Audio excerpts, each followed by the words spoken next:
Greetings, I'm Pastor Blaine with another It's Almost Sunday devotional. Actually, this is a little bit of a special edition as during this season of Lent, I've been taking a little bit of a look at some different spiritual disciplines. Today, as we consider disciplines during the season of Lent, what I'd like to talk about is the spiritual discipline of silence. Now, we live in a world today that is so full of noise and distraction that it can be awfully hard for people to even consider the idea of silence. But along with solitude that we discussed last week, silence can be an antidote to the world, a way of practicing that we intentionally cut through the noise, cut through the distraction, and we create some space for God to speak to us in our mind or in our heart. Now, honestly, sometimes maybe what it is that we receive out of time of silence, maybe we don't hear a word from the Lord in a particular time, but what we receive is the gift of calm and peace amidst the chaos. And trust me, that is a gift for many people if they would take the time to realize it and to experience it. Now, if this feels a little bit odd, if this sounds a little bit odd, thinking silence as a spiritual discipline, well, there is actually a bit of a basis for this in Scripture. In Habakkuk chapter 1, verse 13, the prophet declares, "The Lord is in his holy temple. Let all the earth be silent before him." So there is the instruction to be silent, and it's a way for us to connect. It's a way for us to experience the presence of God. There are a couple references to stillness, not silence, but stillness in the Psalms that I think get to the same idea. Psalm 37:7 says, "Be still before the Lord and wait patiently for him." And in Psalm 46:10 we read, "Be still and know that I am God. I will be exalted among the nations. I will be exalted in the earth." So there is a spiritual basis or a biblical basis for this spiritual discipline. Now, how is it exactly that we would practice silence?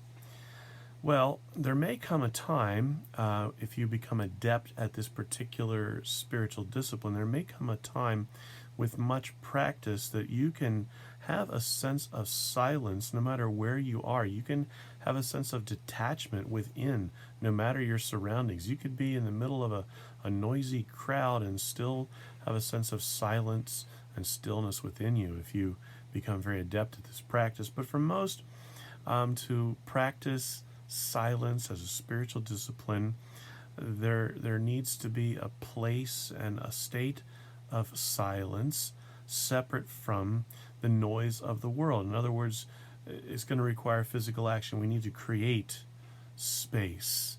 We're almost creating a mini solitude, you might say.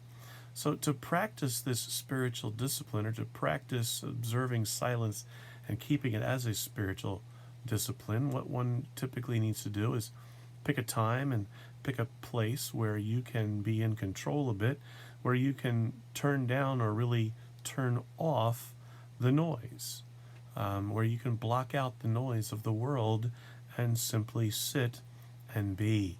Simply sit and be with no other distractions. There's no radio, there's no TV. You're not on the edge of conversation or conversations. Just pick a place where it's as still and quiet as can be and allow the silence to fill you. Don't be disturbed by the lack of sound. That can be kind of unsettling for some folks who are used to having something constantly going, something constantly in their ear. Don't be disturbed by the lack of sound. Allow your mind to find a place of calm and of peace. Ideally, you will arrive at a place of having really no conscious thoughts, where you let your mind go, for lack of a better word, blank.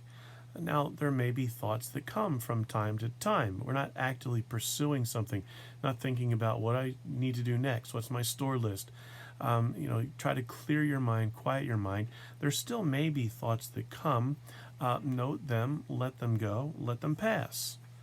Now, when you have finished your time of silence, whatever time that you might allow for yourself, some people do that just by sitting until they decide to break the silence. Maybe you set a very simple, calm little alarm on the side for 5 minutes, 10 minutes, 15 minutes, or something like that. But when you have finished, perhaps there will be a thought or two that comes back, something that went through your mind, something that went through your heart during the time that you sat there. There might be a thought or two that comes back, a word, perhaps, a thought to hold on to, something to consider, something to act on.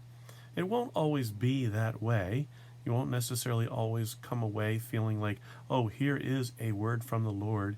Here is something for me to act on. Sometimes the gift of silence may simply be peace and rest, as I indicated before. But that doesn't matter. Don't be discouraged.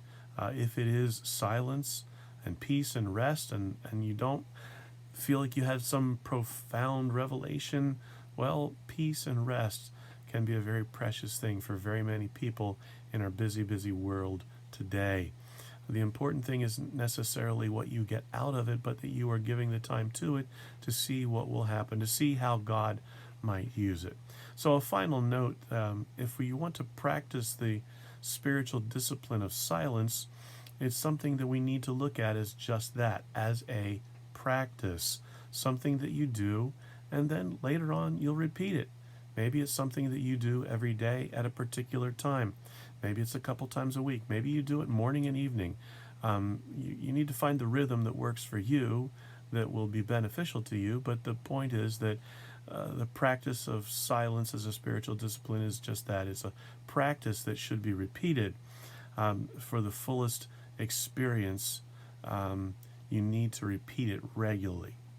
So I hope that's something you might give a try, you might consider. And as I said last week, if you have thoughts or questions here, reach out to me. I'd be glad to chat further with anyone who might like to explore one of these ideas a little bit deeper. I'd like to close today not with a prayer, but with a quote from Mother Teresa. And I would leave you with this thought. Mother Teresa said, "God speaks in the silence of the heart. Listening is the beginning of prayer." God's grace, mercy, and peace be with you.